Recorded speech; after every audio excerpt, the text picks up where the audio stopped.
How to complain politely in English. Have you ever gotten the wrong food, cold food, or bad service at a restaurant, but stayed quiet because you didn't know what to say in English? You're not alone. In this video, I'll teach you exactly what to say to complain politely and confidently. The same phrases Americans use to solve the problem without sounding rude or causing an argument. By the end of this lesson, you'll know exactly what to say if your food is cold, your order is wrong, or you have a problem with the service. You'll learn polite English that sounds natural in American restaurants. Here's the thing. In American culture, complaining directly is normal. If your food is cold, if your hotel room is broken, if a bill is wrong, Americans will say something. But how they say it matters a lot. Say it the wrong way and you sound rude or aggressive. Say it the right way and people actually want to help you. So today I'm going to show you 5 real situations. Listen for how each person complains. Calm, clear, and polite, and notice the small words they use to soften what they're saying. Let's get started. Scenario 1. Restaurant wrong or cold order. A mid-range restaurant. Maria ordered a hot pasta dish, but it arrived cold. And it looks like the wrong dish entirely. Excuse me, sorry to bother you. No problem at all. What can I help you with? So, I actually ordered the chicken Alfredo, but this looks like it might be the shrimp pasta, and it's also come out a little cold. Oh no, I'm really sorry about that. Let me check on that right away. I appreciate it. I don't want to make a big deal out of it. I just wanted to let you know before I started eating. No, you're totally right to say something. Let me grab the right dish, and I'll make sure it comes out hot this time. Thank you so much, I really appreciate it. A few minutes later, the correct dish arrives. Here you go, chicken Alfredo, and it should be nice and hot now. Again, I'm really sorry for the mix-up. No worries at all. These things happen. This looks great, thank you. Of course. And just so you know, I'll speak to my manager about taking a little off your bill for the wait. Oh, that's very kind, thank you. I really appreciate that. Sorry to bother you is a polite way to open a complaint. Softens the interruption. I don't want to make a big deal out of it. This shows you're not angry. Just informing them. Mix-up is a casual, non-blaming word for mistake. These things happen is a common phrase to show you're not upset.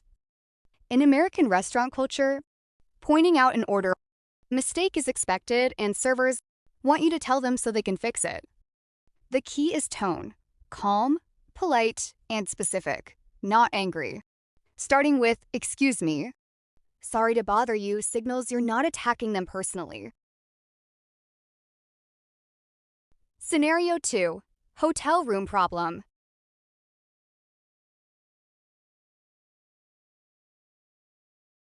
David checks into a hotel room and finds the air conditioning isn't working properly.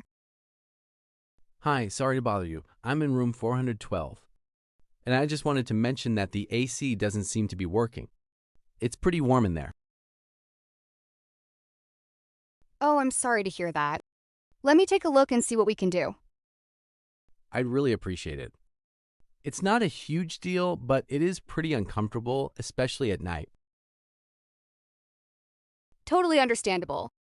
I have 2 options for you. I can send maintenance up to take a look, or if you'd prefer, I can move you to a different room on the same floor. Honestly, if it's not too much trouble, I think I'd rather just switch rooms. That way, I don't have to wait around. That's not a problem at all. Let me get you set up in room 415. It should be ready in about 10 minutes.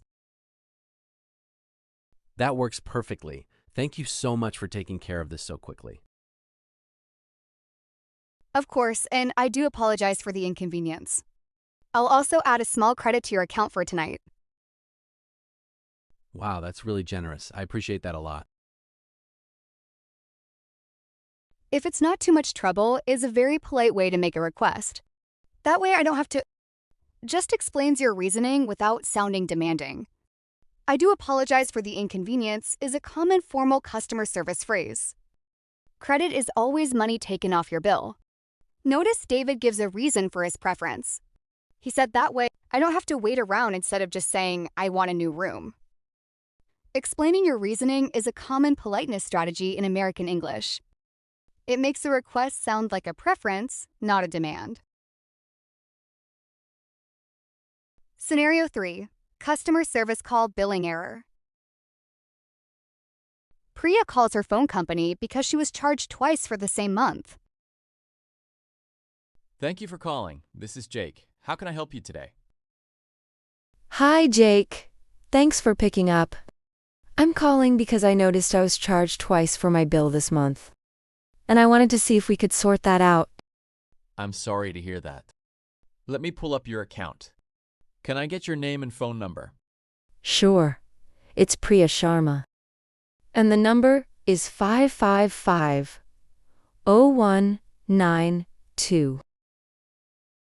Great. Give me just a second. Okay, I do see 2 charges here on the 3rd and the 5th. That definitely doesn't look right. Yeah, that's what I thought. I'm not trying to cause trouble. I just want to make sure it gets fixed and I'm not charged again next month. No, I completely understand, and I apologize for the hassle.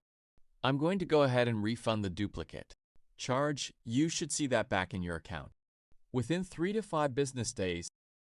That's great. Thank you. Is there anything I need to do on my end? Nope, I've got it all taken care of. Is there anything else I can help you with? No, that's everything. Thanks so much for your help, Jake. Sort that out in formal way is like saying, fix the problem. I'm not trying to cause trouble softens the complaint, shows good intentions. That definitely doesn't look right is a neutral way. To confirm a mistake without blaming anyone. On my end, meaning on my side or from my responsibility.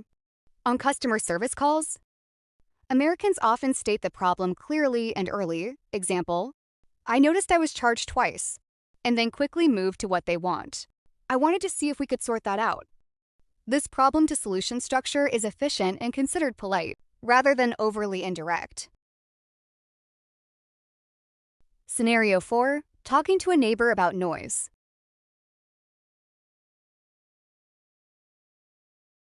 Tom knocks on his neighbor's apartment door about loud music late at night. Hey, sorry to bother you this late. Oh, hey, no worries. What's up? I don't want to be that neighbor, and I've got an early morning tomorrow.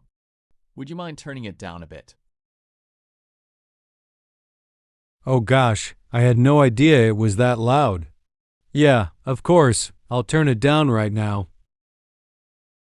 I really appreciate it. Thank you. And hey, if it's ever the other way around and I'm being loud, just let me know too. No worries at all. Have a good night. I don't want to be that neighbor is a common, self-aware phrase before a small complaint. Would you mind is a very polite request structure. Would you mind turning it down? The other way around, meaning if the situation were reversed. Notice Tom offers something in return. If I'm ever loud, let me know too. This is a common American politeness technique, making the complaint feel mutual and fair, not one-sided. Scenario 5. Talking to your boss work issue. Angela wants to raise a concern with her manager about being assigned too many last-minute tasks. Hey, do you have a couple minutes? I wanted to talk about something. Sure, what's on your mind? So, I've noticed I've been getting a lot of last-minute requests this month, and it's making it hard to plan my week. I wanted to see if we could talk about how those get assigned. Yeah, that's fair. I know it's been a busy month. What would help on your end? Honestly, even just a bit more notice would make a big difference. I'm not trying to say no to the work, I just want to be able to plan around it better. That makes total sense. Let's try this. I'll try to flag things at least a day in advance when I can. And if something truly urgent comes up, we'll talk it through together. That would be really helpful. Thank you for hearing me out. Of course. I'd rather you tell me than just get burned out. Thanks for bringing it up. Do you have a couple minutes? Is a polite way to open a serious conversation. I'm not trying to say this clarifies your intention to avoid misunderstanding. That makes total sense. Common, validating response. Hear someone out is to listen to someone's full concern before responding. In American workplace culture, it's normal and often expected to raise concerns, directly with the manager, but always paired with a proposed solution. Even just a bit more notice would help, not just a complaint. This shows you're solution-focused, which is highly valued. Outro and practice challenge.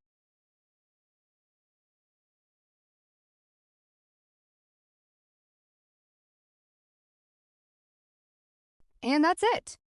5 real situations, 5 natural ways to complain politely in English. Remember, the goal isn't to hide your frustration. It's to express it in a way that gets a good result and keeps the relationship friendly. Here's your challenge. This week, pick one of these 6 phrases and use it in a real conversation, even a small one. Comment below and tell me which situation you'd like to see next, maybe a doctor's office, a landlord, or a rude customer. Let me know. If this helped you, hit like, subscribe, and I'll see you in the next lesson. Bye for now.